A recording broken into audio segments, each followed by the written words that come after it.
ಯಾವ ಊರು ನಿಮ್ದು? ಸರ್ ನಮ್ದು ಬಂದು ಕೊಪ್ಪಳ ಡಿಸ್ಟಿಕ್ ಕಿನ್ನಾಳ ಸರ್. ಹೌದಾ, ಈಗ ನಿಮ್ ತಾಯಿಯವರು ಮೆಡಿಸಿನ್ ಸ್ಟಾರ್ಟ್ ಮಾಡಿದಾರಲ್ಲ, ಏನೇನ್ ತಗೊಂಡಿದ್ದಾರೆ? ಫಸ್ಟ್ ಏನ್ ತಗೊಂಡ್ರು? ಸರ್ ಫಸ್ಟ್ ಸ್ಟಮಕ್ ಕೇರ್ ತಗೊಂಡಿದ್ದಾರೆ ಸರ್, ಅವ್ರು ಅಡ್ವಾನ್ಸ್ ಸ್ಟಮಕ್ ಕೇರ್ ತಗೊಂಡಿದ್ದಾರೆ. ಓಕೆ. ಒಂದು 1 ಮಂತ್ ಆಯ್ತು ಸರ್ ತಗೊಳಕತ್ತು. ಎಷ್ಟು ಸರ್ ಏಜ್ ಅವ್ರಿಗೆ? ಸರ್ ಅವ್ರು ಬಂದು 53 ಸರ್, 54-50. ಈಗ ವೆಯ್ಟ್ ಎಷ್ಟಿದ್ದಾರೆ ಅವರು?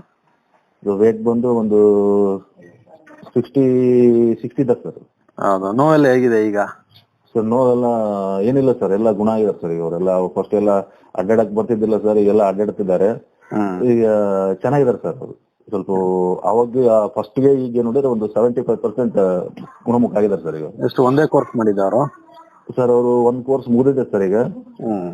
ಶೋಭಾ ಅಂತ ಹೇಳಿ ಸರ್ ಹೆಸರು. ಒಂದ್ ಕೋರ್ಸ್ ಮುಗಿದಿದೆ, ಈಗ ಇನ್ನೊಂದು ಕೋರ್ಸ್ ಮಾಡಿ ಅಂತ ಹೇಳಿದಾರೆ ಅಂತ. ಹೌದೌದು. ಆರ್ಥೋ ಕೇರ್ ಟ್ಯಾಬ್ಲೆಟ್ ತಗೊಳ್ಳಿ, ಆಮೇಲೆ ಇದು ಸ್ಟಮಕ್ ಕೇರ್ ತಗೊಳ್ಳಿ ಅಂತ ಹೇಳಿದಾರಂತೆ. ಓಕೆ. ಅದೇ ಅವರು ಈ ಖಾಲಿ ಇದ್ದು ಸರ್, ಆರ್ಡರ್ ಮಾಡಬಹುದು. ಚೆನ್ನಾಗಿದ್ದಾರಲ್ಲ ಅವರು? ಮಾಡಿದಾರೆ ಸರ್ ಅಲ್ಲಿ. ಚೆನ್ನಾಗಿದೆ ಸರ್, ಚೆನ್ನಾಗಿದ್ದಾರೆ.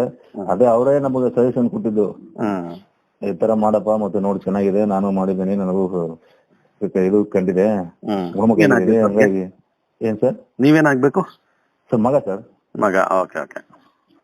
ನೀವು ಡ್ರೈವಿಂಗ್ ಡಿಪಾರ್ಟ್ಮೆಂಟ್ ಅಲ್ಲಿ ಇರೋದಾ? ಹಾ ಸರ್, ಡ್ರೈವಿಂಗ್ ಸರ್ ನಮ್ದು. ಓಕೆ. ಈಗ ನಿಮ್ಗೆ ಏನು ಅವಶ್ಯಕತೆ ಇದೆ ಸರ್ ಈಗ? ಈಗ ಅದೇ ಸರ್ ಹೇಳಿದಲ್ಲ ಸರ್, ನಾನೀಗ ಹೇಳಿದ್ನ ಸರ್, ಈಗ ಸ್ವಲ್ಪ ನಾರ್ಮಲ್ ಆಗಿ ಸ್ವಲ್ಪ BP ಇದೆ, ಶುಗರ್ ಇದೆ ಅಂತ ಹೇಳಿದ. ಅದಕ್ಕೆ ನೀವು ನೋಡು ಒಂದ್ ಸರ್ತಿ ಕಾಲ್ ಮಾಡಿ ಮಾತಾಡು, ಏನ್ ಹೇಳ್ತಾರೆ ಸಜೆಷನ್ ಕೇಳು ಅಂತಂದ್ರೆ ಹಾಗೆ ಕೇಳಿ.